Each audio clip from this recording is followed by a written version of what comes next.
बिस्मिल्लाहिर्रहमानिर्रहीम। तो आज बेटा जी हम पढ़ेंगे आर्टिकल राइटिंग। और जैसे आपको पता है कि आर्टिकल राइटिंग पेपर 1 में डायरेक्टेड राइटिंग का एक पार्ट है। जब आपका क्वेश्चन होगा, जब पेपर 1 में आप बैठेंगे तो उसका जो सेक्शन 1 है या सेक्शन 1 में आपको डायरेक्टेड राइटिंग के नाम से 4 टास्क दी जाती हैं। जानते हैं वो 4 टास्क कौन सी हैं? उसमें से पहले आपको क्या दिया जाएगा? बोले मेरे से, क्या बोला जाएगा? लेटर। बोल दें कौन सा होगा? और लेटर के बाद क्या आएगा? Article writing. और उसके बाद क्या होगा? रिपोर्ट राइटिंग भी आ सकती है। और रिपोर्ट राइटिंग के साथ फोर्थ पॉइंट कौन सा है? Speech writing. ये 4 चीजों में से चारों आ जाएंगी पेपर में, एक पूछी जाएगी आपसे। तो हमने फॉर्मल लेटर, इनफॉर्मल लेटर के बारे में डिटेल से पढ़ा और लेटर टू एडिटर के बारे में भी हम चीजें डिस्कस कर चुके हैं। आज हम करेंगे कि आर्टिकल राइटिंग को हम कैसे डिस्कस करेंगे। आर्टिकल राइटिंग बेटा ये बहुत वसी टर्म है, वास्ट टर्म है। मतलब आर्टिकल लिखना जो है ना, वो रिसर्च पेपर को भी कहते हैं। आर्टिकल राइटिंग अखबारात के अंदर भी लिखी जाती है और आर्टिकल राइटिंग आपके स्कूल मैगजीन के लिए भी लिखी जाती है। ज्यादातर क्वेश्चन जो आपको ओ लेवल्स में आएंगे वो मैगजीन में लिखने के लिए आएंगे। तो बहरहाल आपको चीजें सारी क्लियर होनी चाहिए। तो अगर हम कोई आपसे ये कहे कि जी न्यूज़पेपर आर्टिकल अगर लिखना हो तो कैसे लिखना हो, तो न्यूज़पेपर आर्टिकल के लिए आपने सबसे पहले जो चीज इंफॉर्मेशन चाहिए वो क्या है? Research and collect information for your article. आपको जो आर्टिकल लिखने के लिए दिया गया है, सबसे पहले आपने क्या करना है? रिसर्च करनी है कि ये कैसा है, और उसके बारे में जितने भी इंफॉर्मेशन वो क्या करनी है? कलेक्ट कर लेनी है। ठीक होगी बात ही। नेक्स्ट आपने क्या करना है? वो लोग जो इन्वॉल्व है सारे मैटर में, उसको आपने क्या करना है? इंटरव्यू कर लेना है। ठीक है, और उन इंटरव्यू से जो नोट्स है वो आप ले लेने। तीसरा पॉइंट ये कि अगर कोई इवेंट है, जैसे मैंने आपको एग्जांपल दी थी क्लीनलीनेस ड्राइव के ऊपर आप आर्टिकल लिख रहे हैं, तो वो जो ड्राइव चल रही थी, मुहिम चल रही थी, उसमें आपने पार्टिसिपेट करना है, हिस्सा लेना है और देखना है कि यार ये किस अंदाज से हो रही थी। तो वो भी आपको एक फर्स्ट हैंड इंफॉर्मेशन मिल जाएगी। इसके बाद बेटा जब लिखने लगेंगे तो सबसे पहले आपने वो जो टॉपिक सेंटेंस होगा, उसकी खूबी क्या होती है कि वो टॉपिक सेंटेंस की बेटा क्या खूबी होती है मैंने बताया है। जल्दी कौन बच्चा बताएगा मुझे? टॉपिक सेंटेंस की तो 2 चीजें होनी चाहिए, एक इंटरेस्टिंग हो, आई कैचिंग हो, ग्रैबिंग हो, और उसके अंदर बैकग्राउंड ऑफ इंफॉर्मेशन के बारे, टॉपिक के बारे में बैकग्राउंड हो कि आप किस पे लिखने जाके लिखेंगे। ठीक है, इसके बाद आपने जो टास्क फुलफिलमेंट के बारे में, इसके जो स्ट्रक्चर बताता हूं, स्ट्रक्चर आपने पता कैसे लिखना होता है। पहले आपने इंट्रोडक्शन देना होता है, इंट्रोडक्शन से पहले भी आपने टाइटल लगाना होता है। तो टाइटल हमेशा इंटरेस्टिंग होता है, आई कैचिंग होना चाहिए। टाइटल के बाद नीचे आपने क्या लिखना है? इंट्रोडक्शन लिखना है। इंट्रोडक्शन 1 या 2 सेंटेंस में लिखना है। नीचे आपने 3 पैराग्राफ बनाने हैं और वो 3 पैराग्राफ, हर पैराग्राफ जो पॉइंट दिए होंगे उस पॉइंट के बारे में क्या बताना होगा? टास्क फुलफिलमेंट की तरफ वो उसने जो पूछा है वो आपने आंसर देना है। 3 पॉइंट्स को आपने एक्सप्लेन करना है 3 पैराग्राफ्स के अंदर, और 3 पैराग्राफ लिखने के बाद एंड में आपने उसको कंक्लूजन करना है। वो भी 1-2 लाइनों के अंदर आप उसको कंक्लूड कर सकते हैं। और एंड में आपने अपना नाम और अपना सिग्नेचर वगैरह, अगर वो कहता है कि ये अपना नाम और सिग्नेचर लिखें, अदरवाइज लिखने की जरूरत नहीं होती। That is all. अब इसमें जो टास्क फुलफिलमेंट के हवाले से जो बात आती है, आपने 6 क्वेश्चन लिखने हैं। बोला तो आपको मैंने बताया में सबसे पहले आपने क्या मेंशन करना है? हु। उसके बाद क्या करना है? हुम। हु का मतलब है किसकी बात हो रही है, कौन ये सब कुछ कर रहा है और किसके लिए कर रहा है। ठीक है ना। फिर आपने क्या बताना है? व्हेन, वेयर, व्हेन कब हो रहा है, व्हाट क्या हो रहा है, व्हाई क्यों हो रहा है, और हाउ कैसे किया गया। ये चीजें वो टास्क फुलफिलमेंट के अंदर पूछेगा आपको और आपके जहन में होगा यार ये चीजें मैंने इसको एक्सप्लेन करना है। नेक्स्ट बेटा जी आपने जो आखिरी चीज जो बड़ी इंपॉर्टेंट जो आपने करनी है वो ये है कि जब आप लिख लेंगे तो आपने उसको रिवाइज जरूर करना है। ये बच्चे मिस करते हैं। एक मॉडल टेस्ट मैंने आपको दिया था द इम्पोर्टेंस ऑफ इंटरनेट के ऊपर। अगर आपको एक लीड सेंटेंस दे कि इंटरनेट के बारे में स्कूल मैगजीन में लिखें कि ये कितना इंपॉर्टेंट है, और आप जब सबसे पहले आपका इंटरनेट से वास्ता पड़ा तो आप उसके बारे में क्या बताना चाहते हैं ऑडियंस को, तो उसने 3 पॉइंट आपको दिए बेटा। पहला पॉइंट क्या दिया आपने? One thing you like most in the internet. आपको इंटरनेट में सबसे अच्छी बात क्या लगी, एक पॉइंट। ठीक है। दूसरा आपने क्या लिखना है? What really you learn from internet, के आपने इंटरनेट से क्या सीखा। एक तो ये ना कि आपको अच्छी चीज लगी है, अच्छी चीज लगना और होता है और उससे इंटरनेट सीखना कुछ और होता है। जैसे आप इंटरनेट को अच्छी चीज लगती है कि उसमें आपके पास जो है ना वो गेमें खेल सकते हैं, ऑनलाइन जितनी मर्जी चाहे खेल सकते हैं, और आप उसको लाइव खेल सकते हैं, कितनी चीजें आप मुझसे बेहतर जानते हैं। ये तो है आपकी पसंद कि आपको क्या पसंद है, लेकिन आपने उसमें सीखा क्या।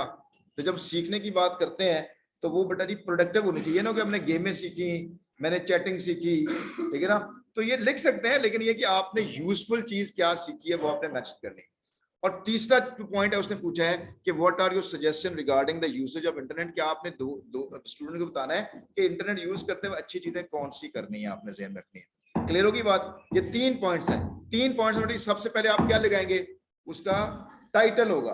तो बड़े टाइटल हमेशा इंटरेस्टिंग यूज करना है आपने। Number 1, the internet a great invention, ठीक है ना, is internet a really revolutionary thing in the recent era, whatever, ये इनोवेशन है जिसके ऊपर बेटा जी आपको पॉइंट्स भी मिलते हैं। लेकिन इसमें रिपोर्ट राइटिंग के अंदर या आर्टिकल राइटिंग के अंदर जिस पे नंबर मिलते हैं ना बेटा, वो 2 चीजें हैं। वो कौन कौन सी है, कि आपने टास्क जो पूछा गया वो कितना पूरा किया, और दूसरा ये कि उसमें कोई लैंग्वेज की मिस्टेक, एक्सप्रेशन की मिस्टेक तो नहीं थी, एक्सप्रेशन ठीक था आपका, उसमें ग्रामर की, स्पेलिंग की मिस्टेक तो नहीं थी, वो एक्सप्रेशन के बेटा जी 15 + 15 मार्क्स होता है। तो आपने पहले ये लिख देना है, पहले इंट्रोडक्शन आपने टाइटल लिख दिया, टाइटल के बाद लिखा कि इन द कमिंग, यानी in this article I would try to talk about the internet, all about internet. ये एक सिंपल सेंटेंस भी लिख सकते हैं, आप इसके बारे में कुछ मजीद इंफॉर्मेशन भी लिख सकते हैं। और अगर आप ना भी लिखें, स्ट्रेट अवे टास्क नंबर 1 पे आ जाएं। उसने क्या कहा कि इंटरनेट, अगर मैं लिखूं one of the cool things about the world wide web is that you can look up anything you want and find out the answer straight away. तो ये आपका पॉइंट जो है ना, वो इस अंदाज से लिख सकते हैं। Isn't that fantastic? For example, imagine you are arguing with your friends about how to do something. Easy solution, go online and find the answer. ये आपका पहला पॉइंट बन गया कि पहला पॉइंट। अच्छा, जब एक बात याद रखिएगा, अब ये कितने पॉइंट है बेटा जी, 3, और इसके नंबर कितने हैं, 15। तो इसका मतलब ये है कि हर पॉइंट के 5 मार्क्स हैं। तो 5 मार्क्स को अचीव करने के लिए कम से कम आपको 2 से 3 पॉइंट जरूर मेंशन करने हैं। ये तो आप एक ही उसने पूछा भी वैसे 1 थिंग ही है, तो आप 1 थिंग पे फोकस कर लें, और 1 थिंग को आपने बताना है कि वो क्यों अच्छा लगता है आपके लिए, कितना हेल्पफुल है। तो आप इसमें मजीद सेंटेंसेस ऐड कर सकते हैं। दूसरा, अच्छा, अब आपने जब कर लेंगे तो फिर अगले पैराग्राफ पे आ जाएंगे। पहले पैराग्राफ और दूसरे पैराग्राफ के अंदर लिंक बनाना जरूरी है, बनाना आपने, वो है what really you learn from internet. तो आपने कहना हाउएवर, ये तो पहले है ना कि आपको अच्छी चीज क्या लगती है, कि जो भी मुझसे सवाल करता है मैं गूगल करके इसको आंसर देता हूँ, ये आंसर है। लेकिन सीखा क्या आपने उससे, इस आपने सीखा ये, however the greatest thing about the internet is how you can learn tons of things very cheaply or even for free। आप फ्रीली चीजें जो है ना, चीपली चीजों को आप हासिल कर सकते हैं, फ्री में चीजें आपको मिल सकती हैं।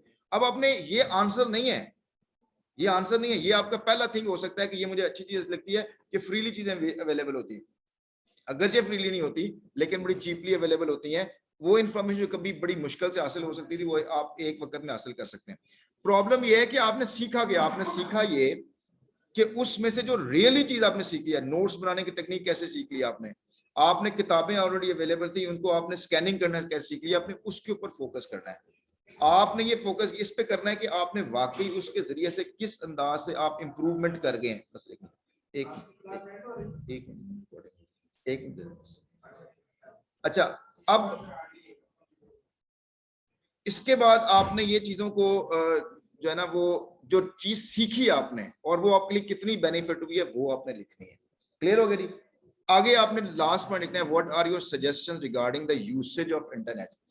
अब इस पॉइंट के अंदर आप लिखेंगे कि चूंकि इंटरनेट के अंदर सिर्फ लर्निंग ही नहीं होती है, एंटरटेनमेंट भी होती है, और बहुत सी वेस्ट करने वाला मटेरियल भी मौजूद होता है, बहुत से लोगों को जो है ना डिस्ट्रैक्ट करने वाली चीजें मौजूद होती हैं। तो आपने कैसे बचना है, वो सजेशन आपने लिखनी है। ये आपका टास्क पूरा हो गया है। इसके बाद अगले पैराग्राफ के अंदर आप 2 लाइनें लिख सकते हैं, बता सकते हैं कि जी this what we talked about it, और इसको ये चीज अच्छी है और इस तरह हम इस पर बात करने की कोशिश करें। तो ये सारी लैंग्वेज आपकी परसुएसिव और इफेक्टिव होनी चाहिए। तो मेरा ख्याल है चीजें आपके लिए क्या हो गई हैं, क्लियर हो गई हैं। तो अगर मैं आपको एक असाइनमेंट दे दूं, जैसे आपको मैं ये चीजें आपको व्हाट्सएप पे भी आ जाएंगी, ये वाला टारगेट है, your principal wants to make school more environmental friendly. You have an idea which you think will help. Your principal asks you to write an article for the school magazine to explain your idea and to task about student to help you. तो नीचे बड़ा जी 3 task दिए हैं, और आपने इसको जो है ना, start your magazine article with a suitable headline. Headline के साथ आपने उसको शूट करना है। तो ये आपके सामने ये स्क्रीन नजर भी आ रहा है, इसके ऊपर आपका कल टेस्ट होगा। Is it clear to you? ठीक है, चलें जी, दैट्स ऑल।